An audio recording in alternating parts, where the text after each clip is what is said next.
Chris, have you heard of this game called One Hand Clapping? No, I have not. Okay. Real quick. It's a game where you control elements of the world with your voice. So it has nothing to do with hands or clapping. No, which is really weird, but I don't know where the name came from, but I have been watching a friend streamer play it, and he's really bad. Like really bad. But because it requires pitch control, like it requires like sing 2 low notes and 1 high note to like raise the elevator, or like like glissando up to raise up the whatever, or like draw a platform. Like you imagine like a line going across the screen, and like the pitch of your voice is the height of the line that's being drawn. So you have to change the pitch of your voice to like go over obstacles and all that, and then you can walk over it. He's really bad at it, so I downloaded it and I played it for a bit, and it is it's a very, very cool game, especially for 2 guys that maybe have sung before, but it is also extremely frustrating when you know you're doing the right thing and the game does not respond. So you're just like sitting there like going to like make your little elevators go up and stuff? Yeah. Yeah. Or sometimes it's like sustain a note and then sustain a different note that is higher in pitch. And I think the more and more you play the game, when I was watching him, he had an actual like music staff on screen. So like it would tell him what pitch note he was singing. And I haven't gotten to that point yet. So I think it's going to get harder. Like, I think you're going to, like, you keep going and it just adds more and more musical elements. Because, like, the very first level was you just have to produce a sound to light things up or to activate things. So It was just really simple puzzles. But then the next one was like, okay, you have to produce higher or lower sounds or higher or lower pitches. And then the next one was, okay, now you need to, like, change your pitch over time in time to draw paths. And then I think the next level was actually rhythm based. So it was, it's a rhythm portion of the thing instead of pitch or sound. But it just keeps adding elements of music to keep going. And it's quite fun. It's a cool little game. You should play it. You would like it. So by the time that you're done playing this game, you're ready to like sing in an a cappella group. Is that how this works? Probably not, no. but it is really cool for people that have no exposure to music to kind of get an exposure to music, to singing. Now somebody just needs to do one with like a beatbox thing. Oh God, I'd be so bad. It'd be like Rosetta Stone, right? Where you like learn these things by doing it and it like evaluates you. Rosetta Stone, the video game. Sure, why not? Welcome to Pride and Accomplishment. My name is Jason. And I'm Chris. This is episode 78. If you've made it back to episode 78 after episode 77, thank you for listening and sticking with us after a 2-hour-long episode. That episode was really fun to record. We do actually have a little bit of follow-up on it. We talked a lot about streaming services and games coming out. There are some games that are like coming out really soon, and some kind of updates to what we talked about. The first one was As Dusk Falls. Chris, I think you talked about this one. Was that point and click kind of story game from Xbox? I don't remember this one super well. I don't know that I did talk about this one. This one was I remember it because I remember saying like, oh man, I don't normally like these games, but I'm going to try it. It was the one with the really, I don't want to call it unique art style, but it was the almost hand-drawn looking art style where the family is running away from the cops or something. I don't remember quite the storyline, But it was like a point and click adventure, and it was one of those games that we were really impressed to see kind of advertised in this big, huge showcase. But anyway, it's coming out on Game Pass, Best Deal in Gaming, and it comes out July 19th. And I will probably actually try it. I'm going to try it. But it was kind of as far as I can tell, one of the first kind of actual releases post the Xbox showcase. And it's coming out soon. Yeah, it's coming out in like 2 weeks. We also spoke about Turbo Golf Racing last episode as the kind of wacky non-Rocket League golf game. That is not free to play, but it will be coming to Game Pass, so we'll definitely have to give that a shot on August 4th when it comes out. Have you played the demo yet? I have not played the demo. I think I downloaded it, but I don't think I played it yet.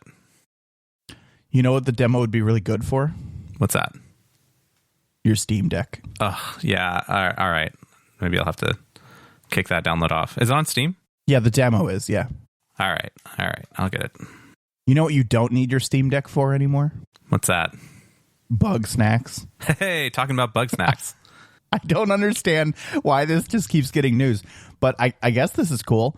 So Bug Snacks was this the PlayStation exclusive when it first came out? It was PlayStation exclusive, and it might have come to PC too. I'm not sure about that. Not right away, for sure. Yeah, it was definitely PlayStation exclusive, and it was PlayStation Plus free game. So that's why it kind of got all of the traction that it did, was because, people that had PlayStation Plus just got it for free. Gotcha. Okay, well, then it came out for PC, and then it came out for Xbox, and was included on Xbox Game Pass. Well, so really no news there, but the big news with Xbox Game Pass Ultimate and Cloud is now you can play Bug Snacks on your phone, because they have added support for like touch controls on your phone. So if you have not played Bug Snacks and you want to play Bug Snacks on your phone, which I think may be a really good place to play Bug Snacks, it just seems to fit. I don't know. It just matches the vibe. It does match the vibe. Yeah, but I think it might be a little tricky to like actually play a game like Bug Snacks, because to me it's similar to Sea of Thieves in that you have to walk around and move a camera, and doing that on a phone with a little bit of lag from game streaming is difficult, I'll say. Yeah, I bet it would matter less in Bug Snacks, though. Okay, maybe. You just want to keep saying Bug Snacks. The stakes are a little lower in Bug Snacks. So anyway, you can play Bug Snacks on your phone now with Xbox Game Pass Ultimate by streaming it to your phone from Xbox Cloud Gaming. Nice. Real-time follow-up, I have downloaded the Turbo Golf Racing demo to my Steam Deck. Cool. Maybe I don't know if it's worth you playing it on your Steam Deck while sitting in Discord with me, but we try that. Speaking of the Steam Deck, I am just all in on the Steam Deck. Like, I've been playing my Steam Deck a lot lately, and I really, really enjoy it. Now, wait a second. I want to bring you back. I'm going to pull up like an old episode here where you were not about the Steam Deck, but you were really skeptical about like you weren't. I don't think there was ever a point in your mind where you weren't going to buy it, but there was a point where you were like thinking about maybe considering not paying for it. Yes, that was on this very show, probably about 3 months ago.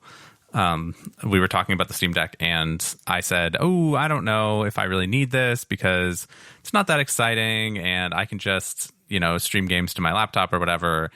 I don't know if I need a Steam Deck. I have a Switch. Yeah, I have a Switch. I don't really know if I need another handhold. Yeah, no, I will say that I was incorrect back then. I have now kind of seen the light of the Steam Deck, and I am a big fan of the Steam Deck. I'm happy to hear this. I'm not surprised. I think I kind of realized this. I don't know why, but the Switch and the Steam Deck to me are like woefully different. And when you kind of made that comparison a little while ago and you said, "Hey, I already just have a Switch. I'm already kind of buying stuff twice that I really like on the Switch." I was just like, no, you don't. You're going to love this. And you just wait. and I'm glad that you've come around on it. So what has driven this? Why like I have actually, so it's really cool because I can see when you're playing games on the Steam Deck, because in your Steam's friends list it'll show you playing a game, and then it'll show like a little mobile icon. Oh, cool. So I can actually see when you're playing a game on Steam or on a Steam Deck, and you're doing it a lot, particularly at night. Are you playing like in bed a lot? I mean, so I've had some unique situations in the last week or two, which has caused me to have more evening time to kind of play the Steam Deck. So I, yes, have been playing in bed, much to the detriment of my sleep schedule. So maybe not the best, life choice, but yes, the Steam Deck, it is a really good, I would say it's a very good laying down game system, if that makes any sense. Yeah, because it's heavier than the Switch. It probably works really well when you're resting it on yourself or on your lap or on even on your chest or your stomach. Well, so not even that, right? Yes, you could say put it on you, like lay it down or like rest it vertically, but even to lay down and then imagine laying down and then having your elbows on the couch or bed or whatever you're laying on, and then have it in front of your face, like hinged on your elbows. So it's off of you, like it's not touching you other than in your hands, but like it's hovering above. But but you're resting while holding it. Right. You're not engaging your biceps or whatever muscles to kind of keep it in front of you. It's not like you're standing up and holding it in front of your face, because that would be a little bit much. But reclining somewhere is a really, really good, I would say, way to interact with the Steam Deck. I find myself even like I'm sitting in front of my big gaming computer and I'm like, oh, I'm going to go play some game. I'm going to go like get my Steam Deck and go lay on the couch and play this game, even though I'm not using my big fancy gaming computer. And that's because usually the nature of the games I'm playing are like a roguelike or something like that, where it's a 2D, maybe pixel art kind of a thing, runs great on the Steam Deck, doesn't have any trouble with battery life or performance at all. So it's just like, yeah, I would rather be in this position or in this situation playing this game as compared to sitting at my actual computer. You have been pounding the roguelikes. Yes, I think that's, for me, the killer app for the Steam Deck is the roguelikes. It is as I say, the perfect roguelike game system. Like, it's just because roguelike games are so like one more game kind of a thing, that phrase that people use where they're like, oh, it's like Civ, one more turn. Same kind of thing with a roguelike. You like finish it, you die, you end your run, especially roguelike, again, going back to that whole thing, roguelite versus roguelite, where you have the progression outside, you like finish, you're like, oh sweet, I got some more coins that I can use to buy more meta upgrades. And then you're just like jump right back into another round. And something about I gotta try out these new upgrades. Obviously, I mean, you can't just buy them and then let them sit there. You have to like use them. So that really like pushes you to kind of go for the next round. And I would say that it's pretty well enabled by the portable hardware of the Steam Deck. Have you played other things? I mean, obviously you have, right? Like. But what else other than roguelikes have you tried or have you played or have you liked? Well, so I think we talked about how I got Guild Wars running. I haven't really played Guild Wars on the Steam Deck because it doesn't really lend itself to it. Like, that is one I'd rather sit in front of my real computer with my, full keyboard and mouse and all of that. I have played a couple of things on Xbox Game Pass streaming, Xbox Game Pass Ultimate streaming, like Sea of Thieves. And that was actually a really pretty good experience. I played a little bit of Rocket League, which I don't like the controller of the Steam Deck to play Rocket League. I don't know what it is. Okay. But like something about it. I mean, Rocket League's a very fine-tuned kind of game, and when you switch from an Xbox controller to something else, I can imagine it being a little jarring. Yeah, and the other thing about it is you'd say like, oh, why don't you just use an Xbox controller? Which I have an Xbox controller, and I even bought a new Xbox controller with Bluetooth, as we discussed before, to try to use with Rocket League. And one, the Bluetooth is not super reliable, but even when I used my little USB dongle thing, like the Xbox dongle for the wireless controllers. Something about the way that Rocket League and Steam interact, I haven't figured it out yet to get it so that I can have like a zero lag Xbox controller experience on the Steam Deck playing Rocket League. It just hasn't worked. Whereas the Xbox controller works fine for, Xbox Game Pass streaming and stuff like that. Interesting. Okay, well, maybe they're still working on that. It's something about Steam input.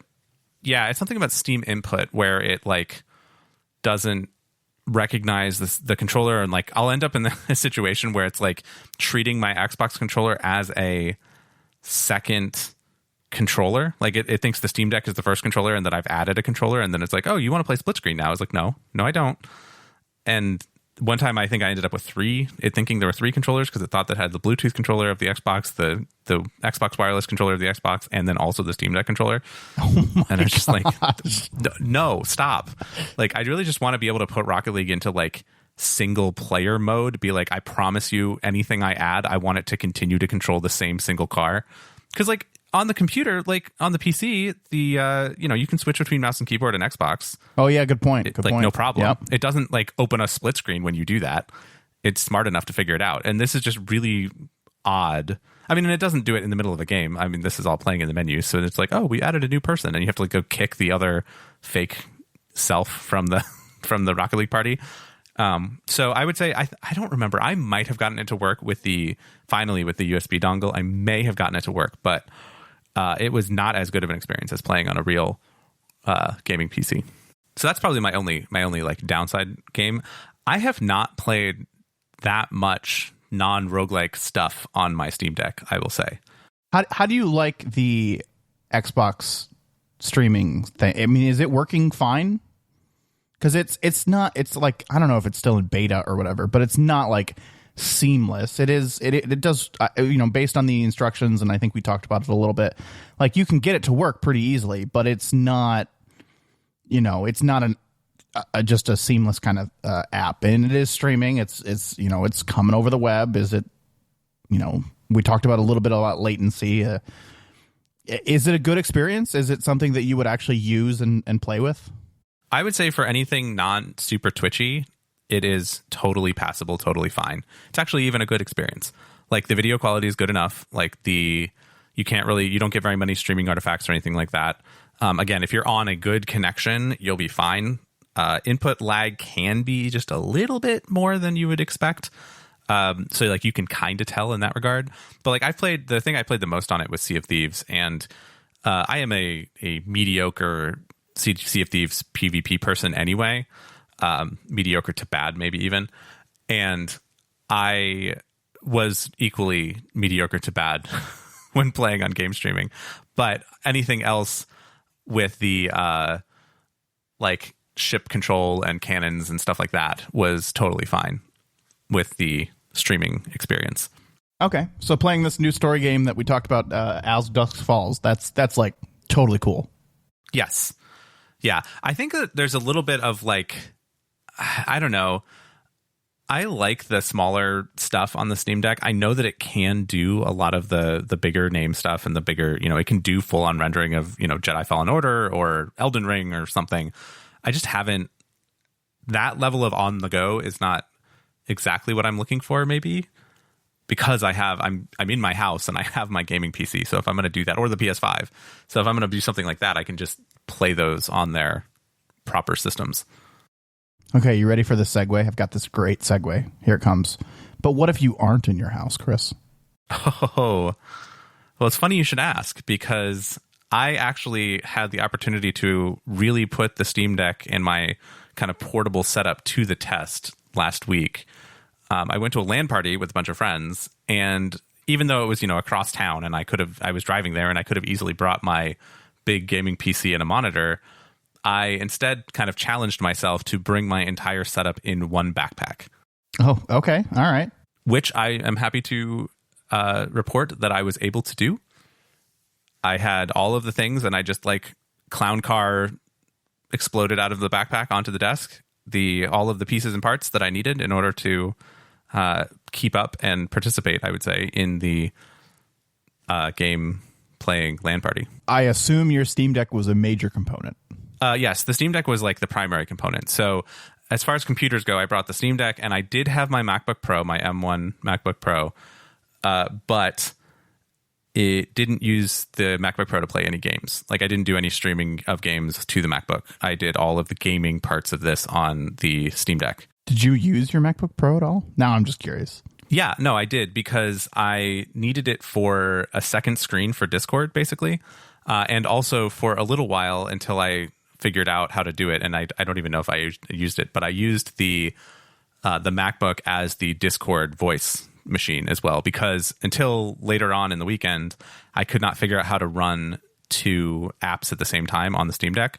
And you have to install Discord from like the desktop mode and as a separate app. And then you have to basically launch Discord and then essentially alt tab back into the Steam interface by pressing the Steam button and going back to your library or whatever. And then you can start a second game. So it's actually possible to run more than one game at a time on the Steam Deck if you really wanted to. But obviously there's a small screen and no point to that. But Discord did work. Discord would work. I guess I didn't try it. I didn't get to the point of actually trying to run Discord and a game at the same time. But from the instructions that I saw, I went through and installed Discord. But then by that point, we were on to other things, and I didn't need Discord because I was in the room with the people. So I haven't fully tried that, but yeah, it can work. Okay, so Steam Deck and MacBook Pro, those only two computers you brought? Yep, that's it. And then did you play on your Steam Deck the whole time, or? Well, so I did find myself, sitting on the couch and just like playing on the Steam Deck a little bit. And that was really nice to be able to do. But no, I actually had a portable monitor, which I think I talked about in a previous episode. Just a little like easel stand kind of portable monitor that's like a 15-inch. It's like a laptop screen without the laptop. And it's a USB-C and also mini HDMI input. So I was able to connect the Steam Deck to the monitor using a HDMI to mini HDMI cable and an Anchor USB-C little dock. I guess you call it a dock. It's not really a dock, but like a super dongle that had like a hub or whatever. Yeah, it's, two USB-A ports, one USB-C port, an HDMI port, an SD card slot, all on one little device. A 7-in-1 whatever Anchor thing, and then that also allowed me to plug in the charger to the Anchor thing, and then all of that went to the single USB-C port on the Steam Deck, and the Steam Deck was able to drive this display, have USB so that I could plug in the little Xbox dongle, connect with Bluetooth to a keyboard and mouse, and do all of that just from the Steam Deck. Wow. That you did send me a picture here. I'm seeing that it looks, I mean, you could take the Steam Deck out of it and it looks like a laptop setup. Oh, absolutely. Yeah. I mean, the Steam Deck is just performing the role of computer in this case. And it kept up fine. It drove, did it upscale to the resolution of that monitor, or did it keep it downscaled a little bit? Or, I mean, it seems like everything would work just perfectly. Yeah, I did find that it was trying to run the external display at 1280 by 720. So that was a little bit strange because it is a 1080 monitor. It was almost like it was keeping the resolution of the Steam Deck screen, but also it wasn't showing anything on the Steam Deck screen. So it was like almost like a mirror, but then the Steam Deck screen was off, or I think on, but black. And it didn't really run in like an extended desktop mode, but I did try it at one point with the desktop mode of the Linux operating system on the Steam Deck, and that will give you two screens, and you can move your mouse pointer between them and all of that. It's just that the games seem to run at the 1280, like the native resolution of the Steam Deck screen.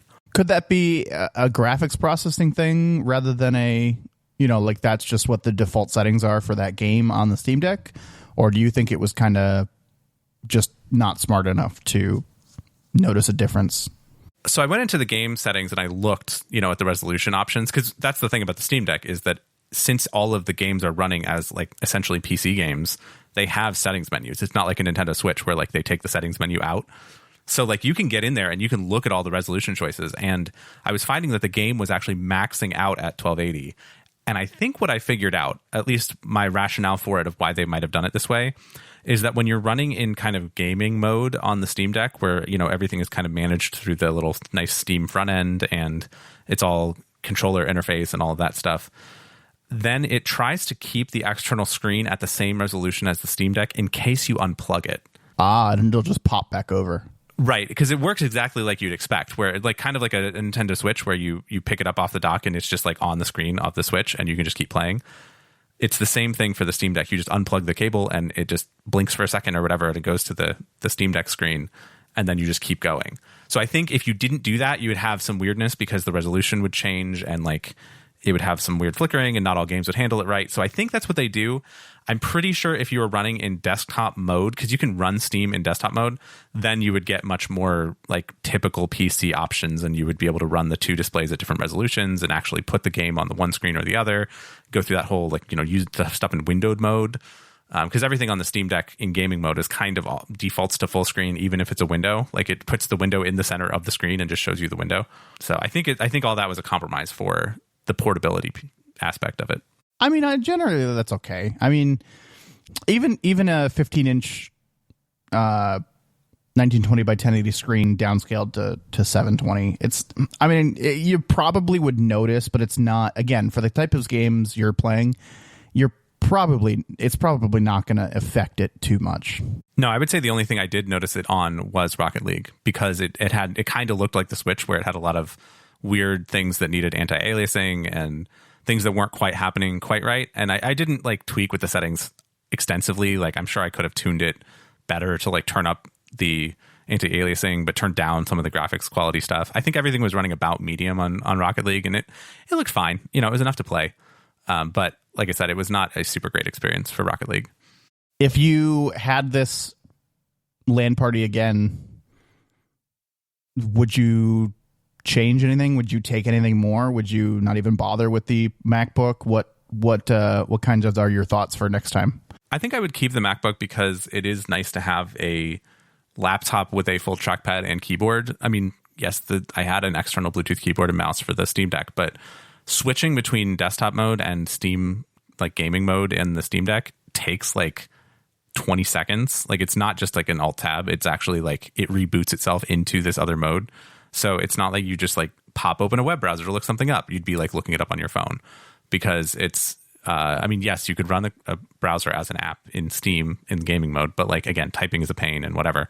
So I would say I would keep the laptop in the loop, because I do value kind of having that other screen experience. So like if I want to look up a guide, or if I want to like, again, keep an eye on Discord from like a computer perspective, it was definitely nice to have a laptop there. I might next time I don't know. I would evaluate bringing my actual tower. Like I might still, I might switch over to a more serious gaming setup if I was going across town, which I was in this case. If I was flying, I would absolutely just bring the Steam Deck and the laptop.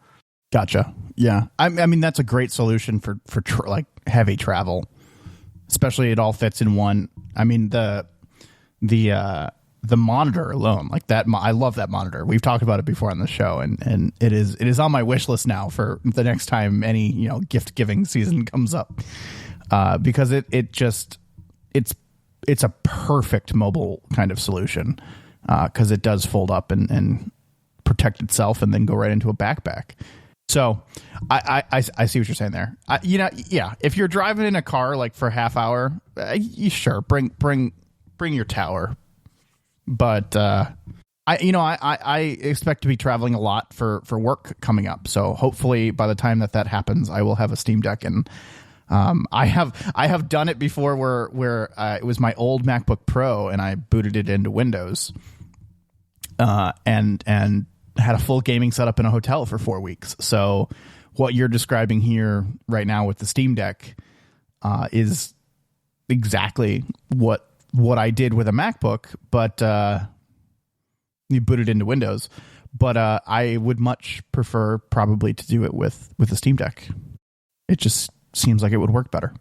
Yeah, I think it would work better, kind of. Although running Windows on the Mac in Boot Camp was actually a really good solution. You can't do that now with the M1 based Macs, which is kind of unfortunate. But I did the same thing for a little while.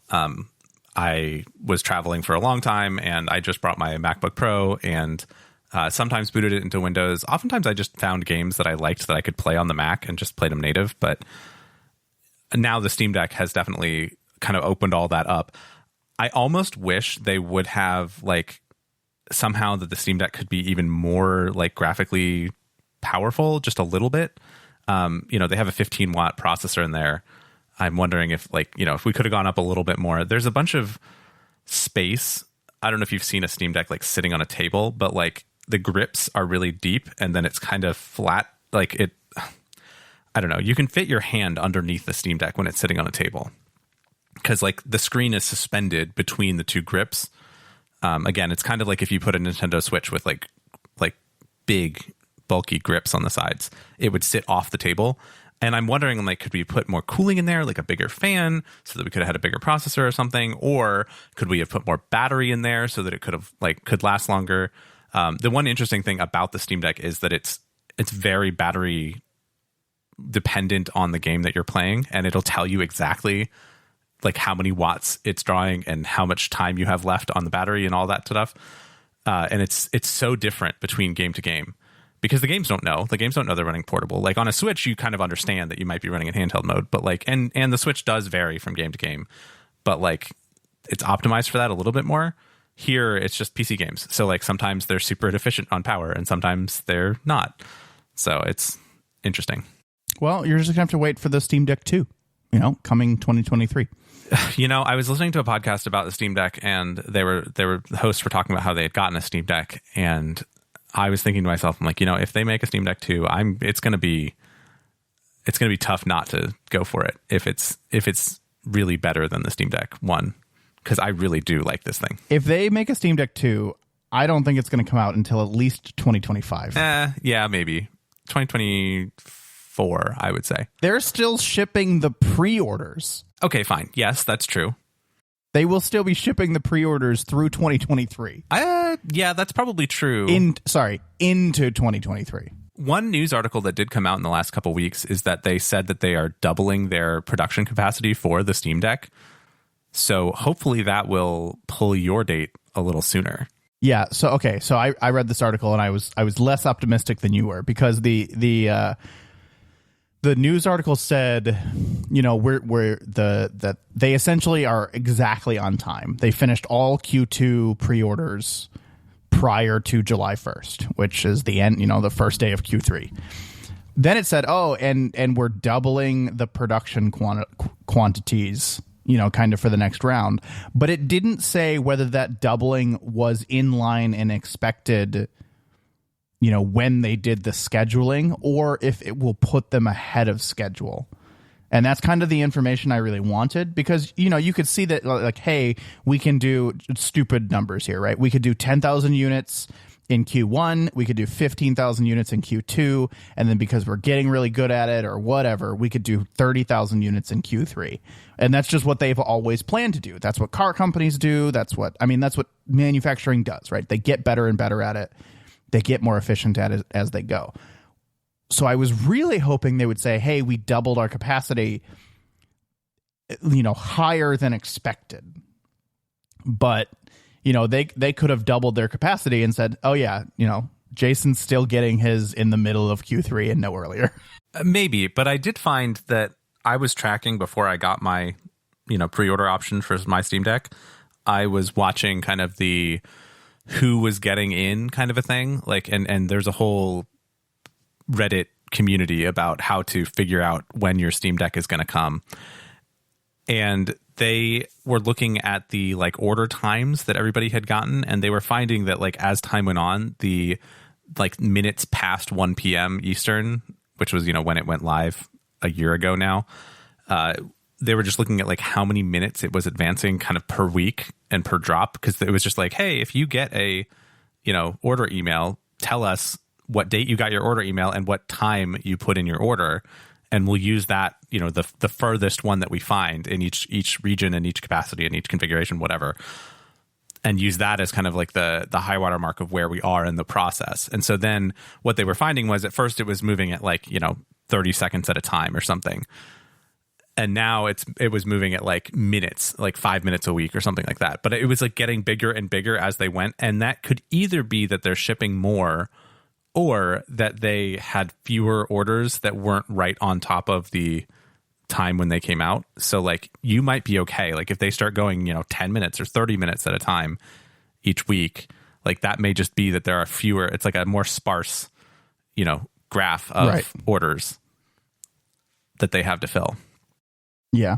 I mean, the estimate that I got last time was August 15th, which I think was a pretty dummy estimate because it's smack dab in the middle of Q3. So I don't know if it was an actual estimate or if it was just like Q3 and we're going to use August 15th as a placeholder. So I don't know. I the more and more you talk about it, the more and more I'm excited to get it. So we'll see. I'm looking forward to it. What game are you looking forward to playing on the Steam Deck the most? Honestly, a lot of the ones you have listed here, a lot of the roguelikes. I am actually really interested. I don't know that I've talked about it on the podcast yet, but I pulled the subscribe to Xbox Gold for 3 years and then upgrade for $1. So I now have Xbox Ultimate for 3 years, just like you do, and I'm very interested in trying the Xbox cloud streaming stuff, particularly like Forza. I really want to play Forza on the Steam Deck because I feel like that's something that I would play like laying downstairs a lot. And I know it's not going to be a perfect experience, but it also is, hopefully good enough to play downstairs. I really, really want to play Guild Wars on my Steam Deck. And I really want to do that because I have a nice big TV downstairs that I will watch TV on and fish. We talked about this before. Like, you're not going to go raid on the Steam Deck, but you may fish on the Steam Deck. Yeah, there definitely are just enough buttons on the Steam Deck that you could probably work out fishing using the buttons available. Yeah, and I'm excited to try to set that up. Like, my whole setup would be centered around fishing, and if I ever got into combat, I would probably just map like the auto attack key, and typically that's good enough to deal with whatever's around you. Or, I don't know.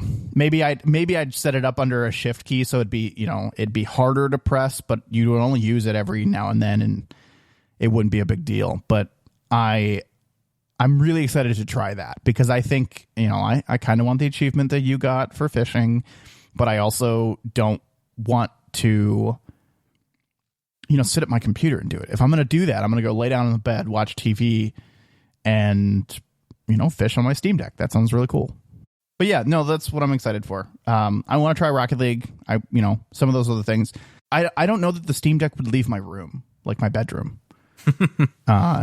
Unless I was traveling, because I think that's really what I would use it for. Yeah, and I think that's a good idea. Like, I've carried mine around the house a little bit, but yeah, it is super nice. I haven't quite figured out. I wish the Steam Deck dock was in existence so that I would have a kind of spot to put it other than in its case. That's something I'm missing at the moment, and I don't have a 3D printer. Somebody has made one, like a 3D printer, like plan to like make a little dock, but I haven't kind of gone down the road of a third-party thing for that yet. But some kind of like stand or something that I can just like put it on, I think would be nice. Do you know if anyone else we know has a Steam Deck yet? I have not heard of anybody else that we know that has a Steam Deck. I feel like at least one other, maybe two people we know have pre-orders in, but I don't think they've received them yet. Okay, well, if you're listening and you have Steam Deck, let us know. I'm also posting fun things on P&A. I don't know if anyone has noticed lately, but we put some stuff in there, particularly the most recent one being that we're still relevant to the conversation of video gaming. And it's always fun to hear people say pride and accomplishment, either in general about the topic or in reference to the Reddit post that is the the first instance of our name becoming relevant to video gaming. So if you want to see that fun stuff, or if you want to share with us what you're doing with the Steam Deck, or what you're doing with gaming, or Xbox Game Pass, or to confirm to us that you also think that Xbox Game Pass is the best deal in gaming, you can join our Discord, which you can get to at discord.pnapodcast.com. If you'd like to read our show notes, or drop us an email, or find any of our older shows, or search through all of the topics of our older shows in case you want to prove us wrong or remind ourselves of something that we've talked about, you can visit our website, which is pnapodcast.com. That's P, the letter N, the letter A, podcast.com. If you're enjoying the show, we would love if you could just share it with some others that may enjoy it as well. Thanks for listening, everyone. We'll talk to you next time. Jason, I've noticed an interesting phenomenon in the last like 2 weeks, and it's coming in my email. Oh, okay. I have been getting emails from Newegg like daily with their little deals, which is not out of the ordinary. However, the subject line and the contents of those emails is out of the ordinary. Go on.